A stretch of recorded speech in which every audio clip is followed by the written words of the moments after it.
All right, here we are Friday morning, and we're about to dig into the papers and share our thoughts on all that is happening so far. Wherever you are, thank you for connecting with us. Okay, so let's get into which papers do we have here today? The Daily Graphic, the Ghanaian Times Daily Guide, the Finder. We'll see about Ghanaian Publisher. We have Republic Press, and we also have, okay, so some of these other papers, but we'll get into each one of them, hopefully, before we round up. And we'll start with the Daily Graphic newspaper. Let's quickly get into that. NPP regional elections, surprises await candidates. And this one is getting hotter and hotter, more and more interesting. It's the regional elections. Who's going to be chairman, general secretary, and more. And there are keen contests in some of those areas. I'm talking about the Ashanti region, where a certain chairman, Wuntumi, has dominated for a while. He is facing a stiff challenge in recent times. Well, let's get into it. NPP regional elections, surprises await candidates. Ashanti Central must-watch regions. And surprises are anticipated as the new patriotic party, that's the MPP, goes to the polls from today all the way to Sunday to elect regional executives. A lot of action is likely to go on in the Ashanti, Eastern, Bono, Central, and Greater Accra regions, where new entrants are seeking to unseat incumbents. This has brought in its wake anxiety, tension, and fear, which has gripped many of the party's faithful and candidates as the party goes to the crunch polls. Meanwhile, due to a last-minute injunction sought by 5 persons in the Akumfi constituency from a Cape Coast High Court to restrain organizers of the Central Regional Conference from holding the elections, the conference will not come off in that region. And the tension has been brought about by the fact that the identity of some of the delegates, especially those representing the Council of Elders of the party in the region, the TESCON representative, the 10 patrons in the region, are not known to some of the aspirants. So a lot of interest there beginning today as we prepare you all the way to Sunday when it comes to the new patriotic party's regional elections. And it's a matter we're going to be delving into this morning on the AM show. But let's quickly get into other stories. Special prosecutor investigates Sir John's estate. That's on page 20. Let's take a look at it, shall we? Page 20. Where are you? Where are you? Ah, there you are. Okay, so the Office of the Special Prosecutor has started full investigations into alleged unlawful acquisitions of government land by a former chief executive of the Forestry Commission, Kojo Owusu-Afriyie, popularly known as Sir John. The Special Prosecutor, Kisia Jabeng, in a statement issued yesterday, indicated that the investigations would deal with suspected corruption and corruption-related offenses in respect of alleged improper and unlawful acquisition of state property at the Achimota Forest Enclave and the Ramsar catchment at Sakumona in Accra by the late Sir John. Mr. Jabeng directed the Ministry of Lands and Natural Resources to fully cooperate with the OSB in the investigations. Now, the investigations followed, of course, public uproar over a leaked will on social media that the late Forestry Commission boss had allegedly willed many acres of the Achimota Forest and the Ramsar area to his family members and others. Now, the issue which was carried on the airwaves some days ago had many Ghanaians questioning how the late Sir John could own state property and will them to his family members. And that is where we are, basically. Of course, we've also heard from the Lands Commission that has stated that, look, no land within this catchment area, or which is a forest reserve, can be willed by any person to any other person. But we await the details. If people have done it now, have others done it in the past? Are some people planning to do so again? Maybe not at Achimota, but in other forest reserves in the country? Is it true that some politicians are mining in forest reserves? some people, the minority included, that is the minority in parliament, have been calling for a thorough investigation, a commission to be set up, an inquiry into the matter. And that is where we are. Corruption Watch Ghana, Ghana Integrity Initiative, the Ghana Anti-Corruption Coalition, the Africa Center for International Law and Accountability, ASILA, multimedia platforms, Joy FM, Adom FM, JoyNews. We've all petitioned the special prosecutor to investigate the acquisition of state land in the Achimota Forest and the Ramza area in Sakumono. And by the way, when I mentioned Joy FM, Adom, JoyNews, and all of that, I wasn't just saying it. It's actually in the Daily Graphic. Yeah, and that is what it is. Anyway, so those stories there. Special prosecutor investigates Sir John's estate. Let me bring in a certain Samuel Kojo Brace. Did you bring the horn of anointing this morning? I brought everything. You brought everything? Yeah, double pack. Because you, the name you bear, go round, you Anointing speak God's word, and am I a king in the making? Oh yeah, sure. Once you have I am a king already. Oh, yes, the word says I am a priest, prophet, and king. Yes. So prophesy. So I am anointing you forever that you will be king of kings. But no, you are not like God. Oh, no. In the manly world, king of kings. You know, someone said once on a lighter note that, you know, when you smoke and or weed and all of that, they said, no matter how high you get, you can never be like the most. So, and no matter whom your president is, God is still king. Sure. But when you said forever, I was shaken for a moment because I was wondering whether it was forever a la Sir John or, forever. No, this is a different will. Forever, not the Sir John forever. Yeah. Well, what are your quick thoughts? The latest dynamics when it comes to the special prosecutor and what he's saying about Sir John's estate. Yeah. We've had within this week the fact that he is a politically exposed person. Some of the people he willed to, Michael Owusu, is also a politically exposed person. And Sir John, aside the fact that he's a politically exposed person, was a public officer.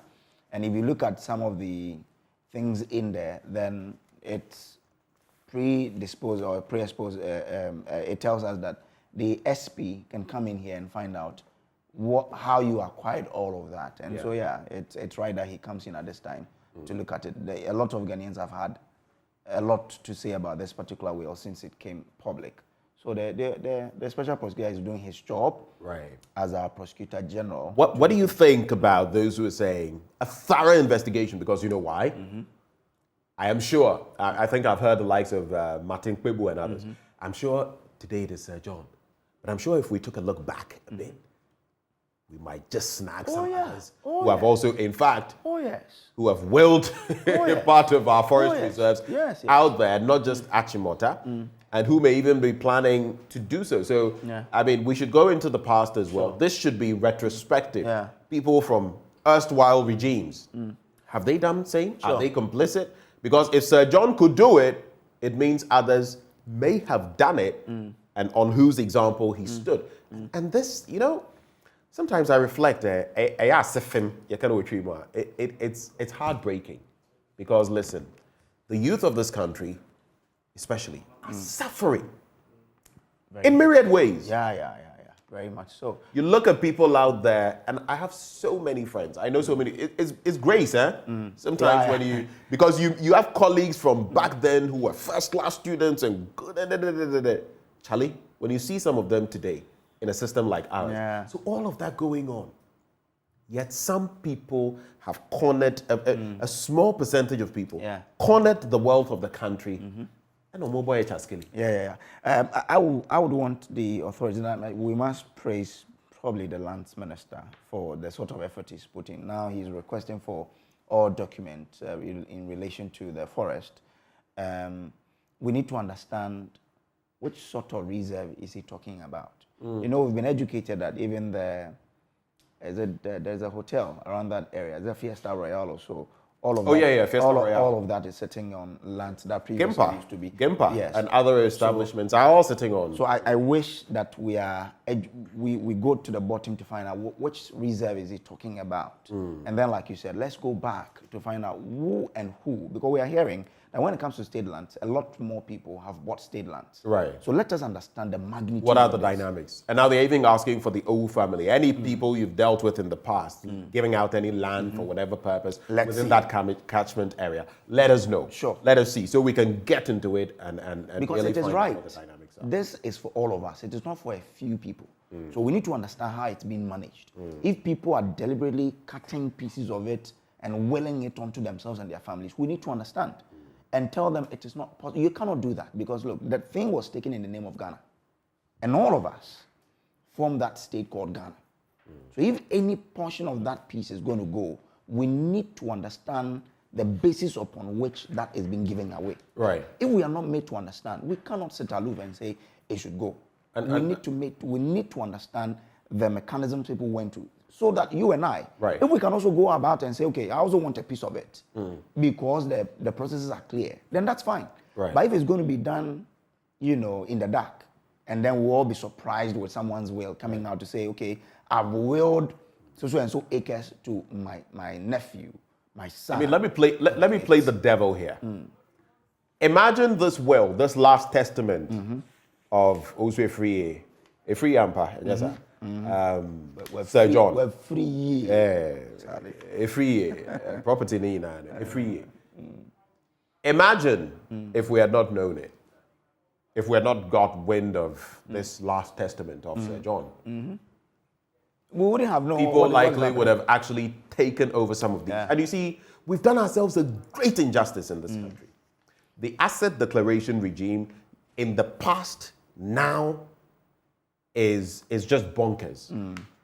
Look, there are people who have left university, tertiary education, I'll not mention, NDC, MPP, who left around the time we left, or slightly earlier. People who had never worked. I'm getting where you are getting to. Both MPP and NDC. I'm going to get people who never really did any work, went into politics, they own buildings, Yeah. they can do all kinds of things. You ask yourself, where did they get the money from? And what do you have? And of course, we are pegging it to your salary as whatever, whether a presidential staffer, a minister. But you see, we've tolerated it. And this is what happens. Look at the number of buildings acquired. I'm sorry, but yes, it's Sir John's case that has come up. So you don't speak ill of the dead, but the facts point to what we're talking about. Look at, within a short space of time, someone else would work in this country for donkey years after pension. I've also heard people who argue that he's been a lawyer for 30 good years. I think that is balderdash, a lot of horse feathers. Okay. Why do you think so? No. Are you looking at, so you look at when he assumed office and the string of what followed. Okay. It's not about before. So those properties have data, because Yes, because you look at 2017. Look at from 2017 Yes, and the acquisitions. I was arguing with I'm not someone, saying, and the I'm not person saying said, that I am definitely. We can go into these. Yes. But no matter what, you look at what the person acquired over his lifetime. He passed aged 62, 63, thereabouts. You look at what the person had acquired post, this position. And then you look at everything else that, like a domino effect or spiral, right after they took office, and the sort of things. Why don't we question these things? And our leaders, you know what? I always say, all the parties ruling in the Fourth Republic, those are the ones that we've seen the most of. They are very selfish. Because some things are not working, but they'll keep it that way because it suits them. It suits them. But I was having a discussion with a lawyer friend of mine. He was educating me that he doesn't think wills come with, like, I purchased this car this year and all of that. I don't know if you have any idea. You are a law student. No. It's not necessarily. There are some situations which could necessitate, or if the person decides to mention. But I'm saying that in terms of some of the property acquired, If you look at the timelines, there are timelines. it When was, they it was were those acquired. timelines that he was telling me we should be careful because he doesn't believe it is true. But anyway, Oh. whatever it is, the If Achimota it isn't forest, true, as for the forest, if it isn't it true, won't come out. disprove us. As for Disprove whoever put it out. As for the forest, no matter which time you bought it, nobody should be given Anyway, the reason. just to wrap, Parliament is broke. That's according to the Speaker. That's on page 16 of the paper. Hey, Parliament is broke. Hey, But that's what this. he says with no money to run the business. That's of what the the House. speaker is saying. And he attributed the development to the delay by the Ministry of Finance to release the funds to Parliament. Interesting. Anyway, let's move on to other papers. Let's check the Ghanaian Times. It says, on path to recovery from COVID-19, Ghana records 170,696 tourism arrivals, representing 72.5% growth over 2021's first quarter. President charges AFDB governors to help drive continental growth and development. Teachers must sensitize Ghanaians to terrorism threat. And playwright Lateef Abubakar tackles child trafficking labor with Christmas in May. So it's good news for our tourism sector that just about the time we are recovering, we are having some over 170,000 people coming to Ghana. That's good news there. It tells us that if we're able to develop our tourism sector well, there's much more revenue we can I like the way he say if. Oh yes, sure. We're sitting on a touristic gold mine as a country everywhere in this country. There's this rock I recently discovered somewhere up north. It's shaped like Africa. Oh, okay. You know, Okay. it's like the map of Africa. There are so many other places, slave sites, remnants, and all of that. I always point to where Nkrumah used to take his rest, also somewhere up north. Whether for politics, whether out of, I'm sorry, stupidity or whatever, we let these things go, forgetting that these are, you go to other countries and something really small, they monetize it, people are going to watch and pay. And See, I have an extensive knowledge of, a little extensive of the Western region. There's a place in Wasa East called Domama Shrine. I mean, that's a place called what? Domama Shrine. How many people Domama Shrine. Shrine. How many people know? Shrine, Yes. okay. Know of Domama Shrine. How many? And that's a place that if you go, look, there's peace. 3 rocks, and it's like a gate leading into a certain forest.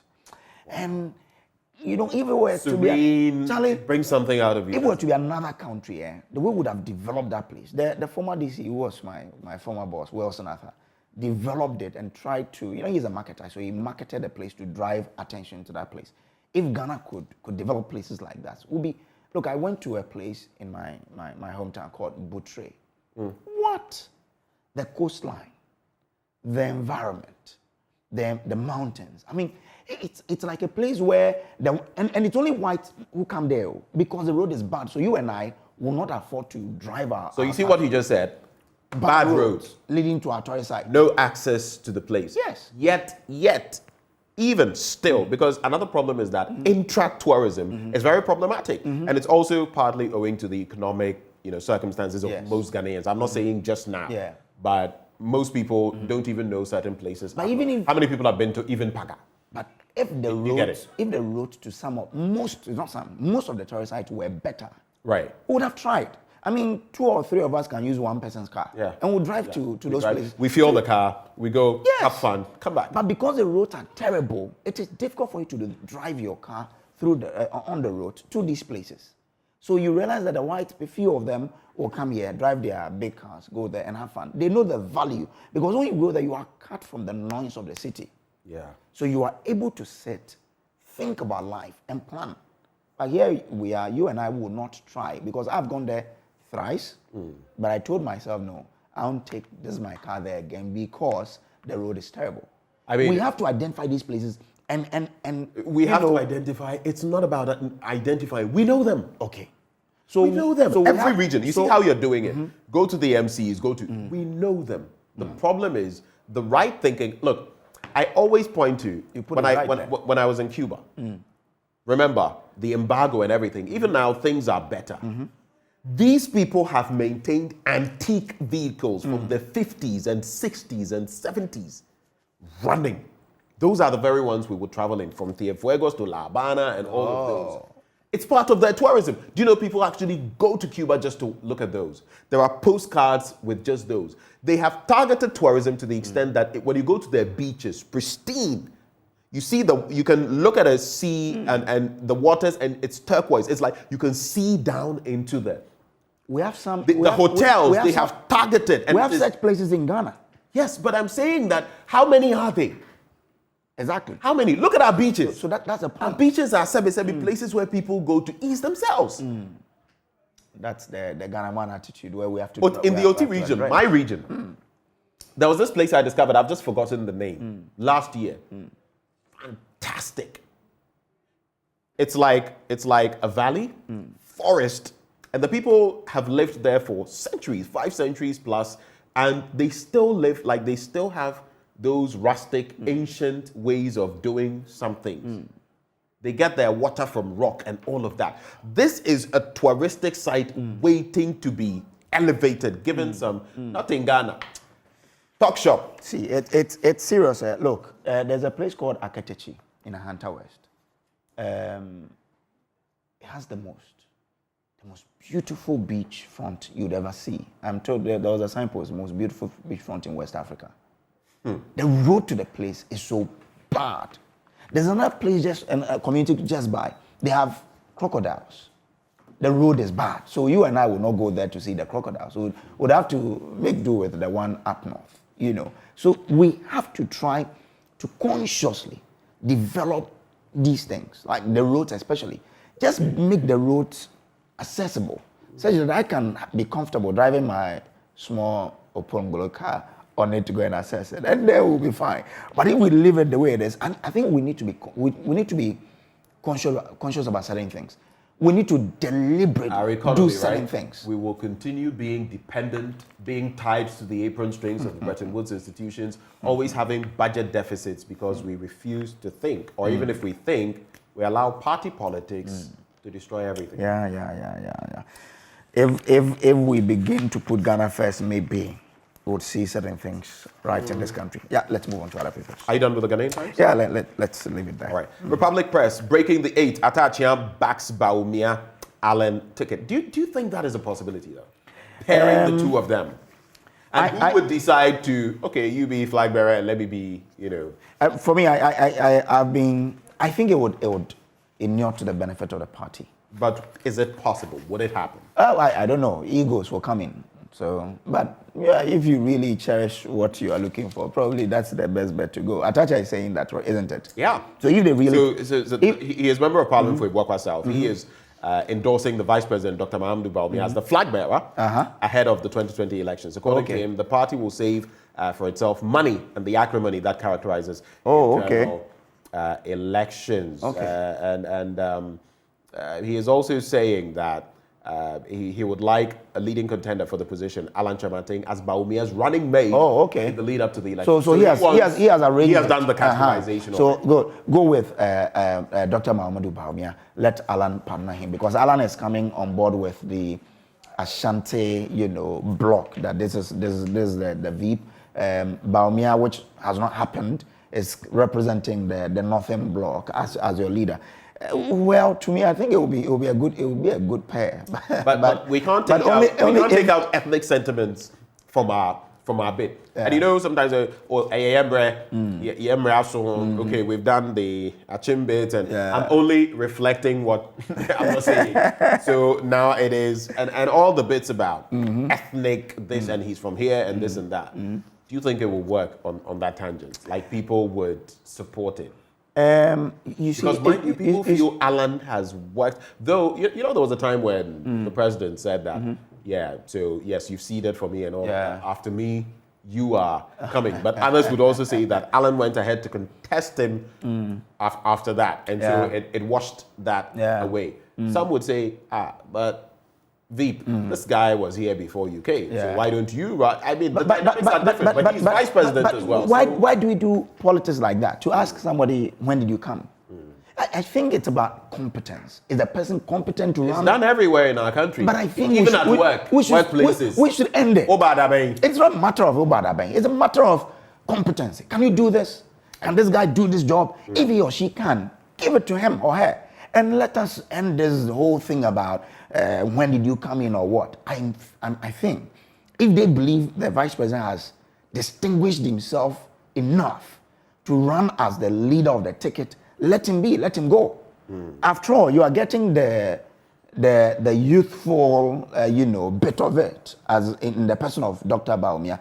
Pair him with a very experienced man like Alan Chamanti, and you are good to go. But like I said, it all boils down to egos. Whether or not they would accept to say, okay, I would want to support Baumia to run, and whether they are, mostly the followers are the ones that call the shot. Will his followers say, okay, fine, Alan, go and partner him as his running mate? I don't know. That's something they have to look at. If his followers will say, okay, let's allow it, go and run as his mate, fair enough. I think that they will be a good pair. But there are a lot of boardroom things. As of whether it will happen. I just have for snaps privileges completely. I see. You know what I mean? Charlie. Our new queen in Parliament, Charlie. You know, yesterday, right? I was listening to Lex's bill, and then all of a sudden, I was. It came in. The boom. And for a moment, I was. Let me use that. I choke. So I was like, is that not aggressive? And then I realized from the tangent of the conversation. So I actually went on Joy, on Facebook, and I followed, and I was like, oh, okay, that's our domain for Abenya MP. My experience was perfect. In Swag Miss here. See, yesterday I was covering an event. It wasn't an event. There's this development around the Malam area that is blocking a certain swamp, and so when it rains, houses get flooded. So I was there. Immediately we jumped into the car. I had a certain interaction, and I felt, this is BBC. Then I realized that we are in a Joy car. So I said, is this Joy? The guy said, Joy. I said, is it 99.7? Charlie, let me catch up. 101.3. Then I heard, because when we tuned in, it was Ajo who was speaking. And I felt, this is a white lady somewhere speaking. So this could be, and blessed to his accent is quiet, So I thought it was BBC. Then I went on to Facebook. I said, oh, Charlie, this is Ajo. You also had to go and confirm. Yes. So traffic I went and confirmed, and I was like, okay, Montuaso. So, and I was enjoying it, but I was like, Charlie, this woman, why? I've never heard her speak. Allow. You say waiting. Charlie. What is that? National security. How do we call that one? When we're in the university, we call this some way. This is, we call Lafa, I have no knowledge of what. She's a lawyer, you know that. Let me. 18 years experience. But you on your own. This one I'm on. But look, Lafa is called locally acquired foreign accent. Since when this is? But realistically, sometimes you go into a certain place and then assimilation, because you are there at the time. When you leave that place, and her children probably have been speaking to her since she joined them. Yes. So we'll pardon her. But it's interesting. Now our Ajosafo speaks like the white lady. National security gets 10,000 prank calls in 2 days. That is also let's check out other stories. Daily Guide, have you done the Daily Guide yet? No, but it's something we need to educate Ghanaians on. We should be wary of calling emergency numbers anyhow. Charlie, if you don't have any emergency, like 10,000, don't call it, because you see the time you would need them the most is when they will not respond to you because of what you've done. So let's typical check. Crying wolf. And then the day the wolf is actually coming. Okay. Charlie. The headline is you. I'm running for president. Kennedy Ejapon confirms. Okay. Charlie? Okay, no short privileges committee hearing. It has a picture of Adwa Safo. ER delegate route for Kwadwo Boateng Agyemang. Hey, there's MPP elections. It will be brutal. Appeals court dismisses Boga MP. Okay.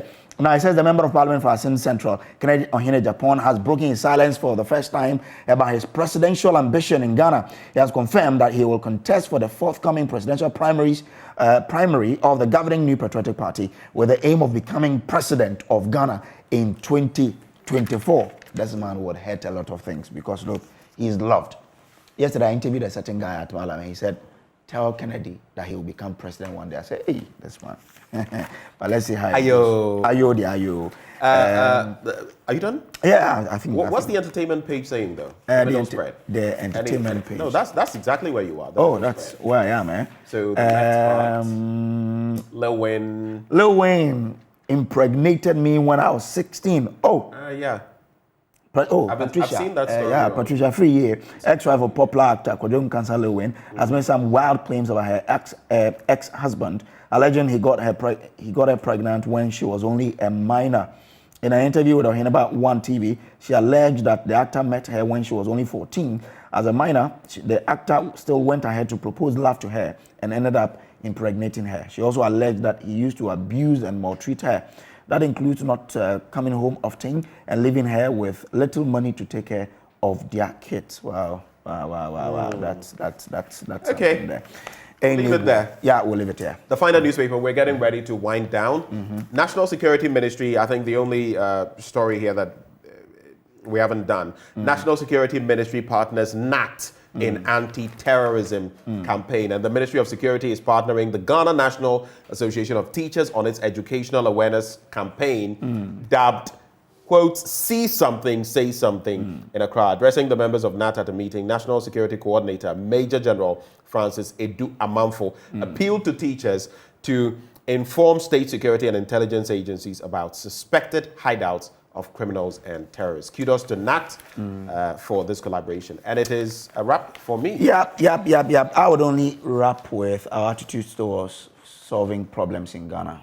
I think we talk too much than act. Flooding, yes. Flooding has always been a major issue. Look, last I think on Monday, within this week, Jojo Kobna did a certain report. Right. And he painted a picture of how we have reported flood from 2014 to, and the story is same. The script doesn't change. Actually, it's not same. Do you know, because of climate change and the rest, have you noticed now, it's getting worse. Yes, but I mean... It's getting worse, and we're still... The same is our reaction when it happens. Oh, we'll do this so it doesn't happen again. Every year, we'll come back to say this. Last time, we read that the ministry has given us over 100 contracts for drain construction. None of it has been completed. How do we go about constructing drains? Mr. President says we've spent over 400 million. We construct drains today like we are constructing drains in 1960. Small, open. Why? Why do we do that? We have grown in size, and therefore our interventions to solve problems must diversify. We need to change. We are tackling problems in 1960. It is not right. We need to change. We have grown. Last time I saw that we have gone to commission some machines. It is not about commissioning.